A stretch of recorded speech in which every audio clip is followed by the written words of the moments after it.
ضروری ہے. حائضہ کے لیے روزہ کی قضا ہے، نماز کی نہیں.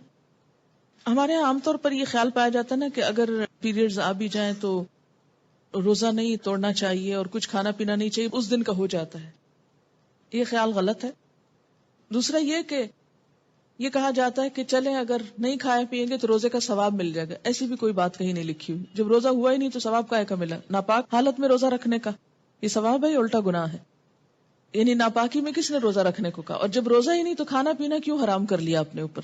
یہ دین میں خود ساختہ پابندیاں ہیں.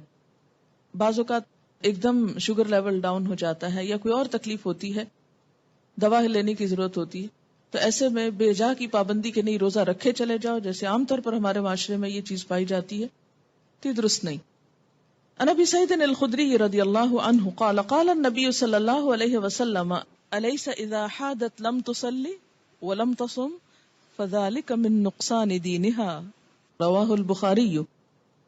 حضرت ابو سعید خدری رضی اللہ عنہ کہتے ہیں کہ نبی اکرم صلی اللہ علیہ وسلم نے فرمایا، کیا ایسا نہیں کہ جب عورت کو حیض آئے تو نہ نماز پڑھ سکتی ہے نہ روزہ رکھ سکتی ہے؟ عورتوں کے دین میں کمی کی یہی وجہ ہے. اسے بخاری نے روایت کیا ہے. یعنی بہرحال جب نماز نہیں پڑھیں گے تو اس کا ثواب تو نہیں نا.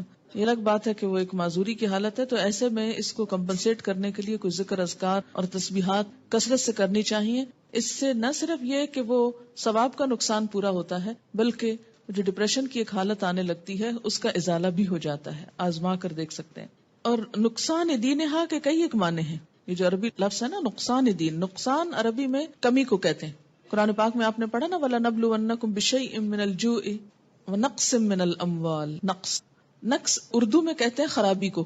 ٹھیک ہے، یہ میں اس لیے یہاں پر واضح کرنا چاہتی ہوں کیونکہ بہت سے لوگ جو ان الفاظ کا صحیح معنی اور روح نہیں سمجھتے، وہ بسا اوقات عورتوں کو پرووک کرتے ہیں یہ کہہ کر دیکھو اسلام نے تمہارے ساتھ کیسی زیادتی کی، اور اسلام میں تو عورت کو کوئی حیثیت ہی نہیں دی گئی، اس کے دین میں بھی نقص بتایا گیا.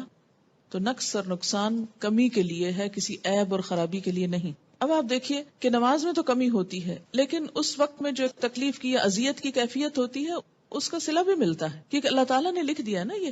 تو جو چیز اللہ تعالیٰ کی طرف سے آتی ہے اس پر انسان صبر کرے. جیسے بازو کو پین بہت ہے یا کوئی اور ایسی کیفیت ہے، تو یہ ایسے حالات میں صبر کرنا جو ہے وہ اجر کا سبب ہے. اگر ادھر سے کمی ہوئی تو ادھر سے بڑھ بھی گیا اجر. ٹھیک ہے. دوسری بات یہ کہ کمی سے مراد نمازوں کی تعداد میں کمی ہے، جس کو آپ بعد میں عام حالات میں نفل وغیرہ پڑھ کے بھی پورا کر سکتے ہیں، یا پھر یہ کہ کمی سے مراد اس اعتبار سے کمی بھی ہے کہ ایک مثلا تہجد کی روٹین آپ بناتے ہیں یا نمازوں میں خشوع و خضوع کی روٹین بناتے ہیں، ابھی آپ اس حالت میں ہوتے ہیں کہ نماز چھوٹ جاتی ہے. اب کیا ہو گیا؟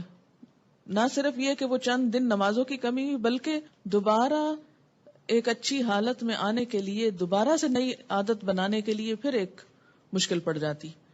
تو بعض اوقات لوگ نماز ہی چھوڑ دیتے ہیں، بمشکل عادت پڑنے لگتی ہے کہ چھٹی ہو جاتی ہے اور